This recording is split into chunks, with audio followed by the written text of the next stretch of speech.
we want to join the two plates together, and you can see the beautiful grain pattern right down the center. And the way we do that is we will hold the two pieces together and we'll smooth out this edge, and then when we glue it up it will form a nice tight seal. You can see the two plates together with a piece of scrap wood on each side to hold it tight together because the tops are bowed slightly, so I want to get a nice tight joint. I'm going to use my block plane, create a nice even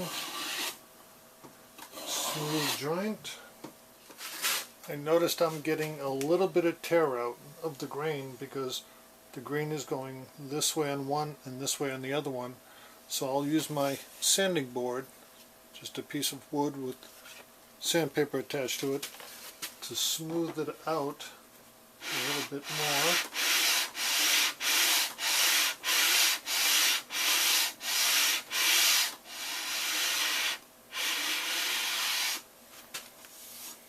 And I have a nice smooth edge on both pieces.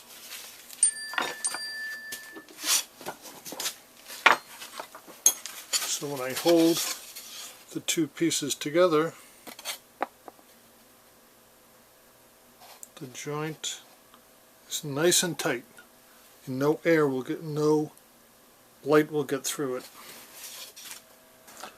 What I like to do is look at a light, hold the pieces together,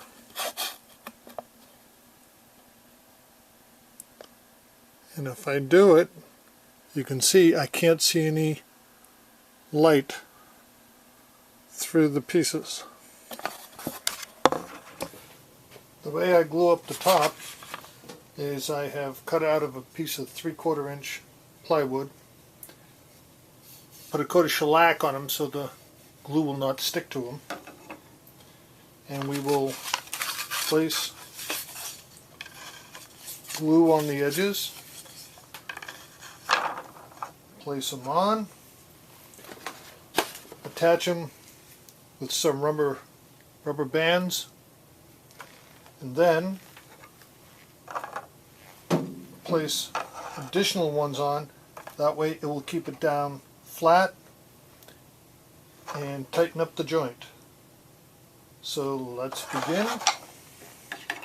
To be sure you have fresh glue, make sure you read the number on it, look it up on the web, and it will tell you if it's fresh or not, because the date is printed here.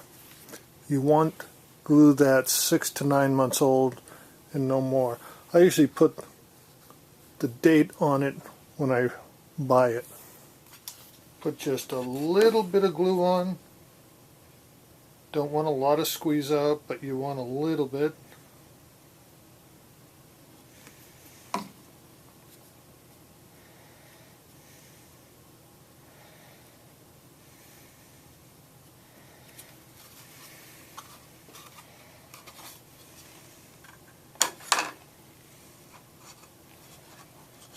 And then I like to just rub it together a tiny bit.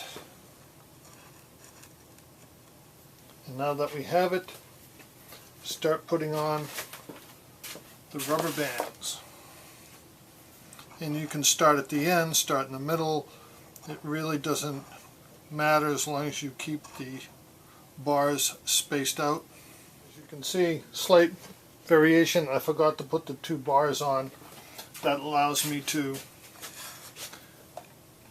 hold the jig above the table and allows me to easily put the elastic bands on.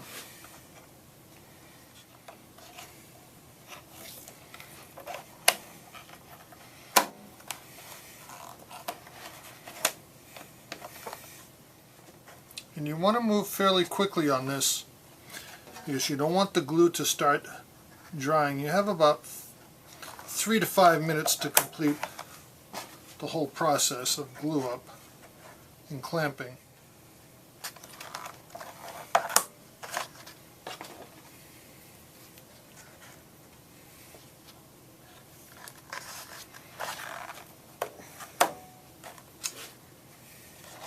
So I like to turn them all to the inside. It just gives me more space between so we can put the other bars on the other side. So I flip it over, put my 4 bars down,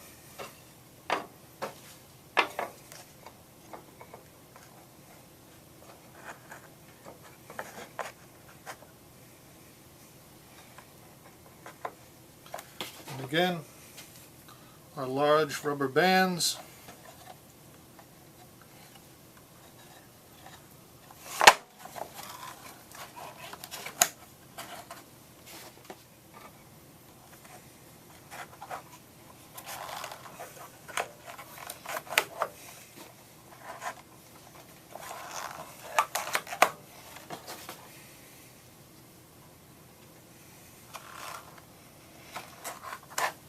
And there you have it.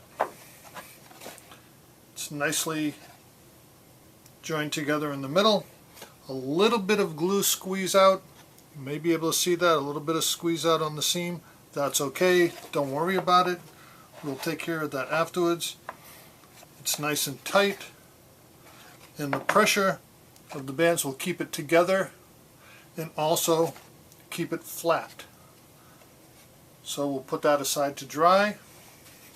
And we'll come back when it's completed. It's been just over 30 minutes, so let's take a look of what we got. It should be completely joined together.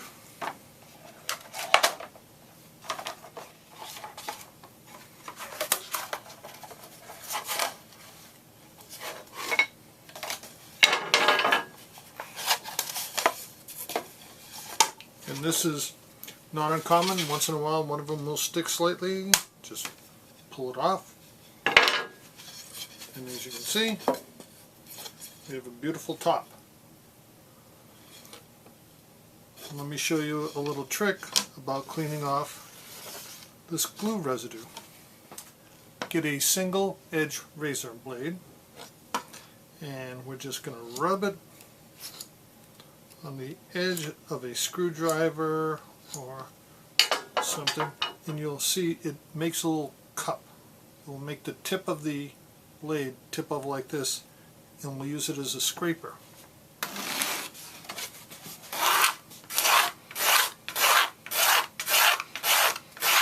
And you can see it does a great job removing that glue.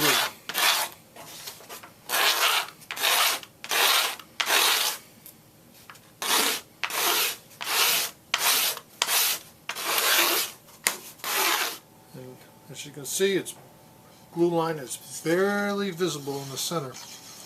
But we need to keep track of it. We can see it's a little bit offset here and here. We need to keep track of the center line of our front and back. And that will help us later on in our construction. So, there we have a beautifully joined top. This will be the exterior. This will be the interior. It's not necessary. We could bend it the other way if we wanted to, but I find no reason. If this is blemish free, which it looks very nice, we'll use that.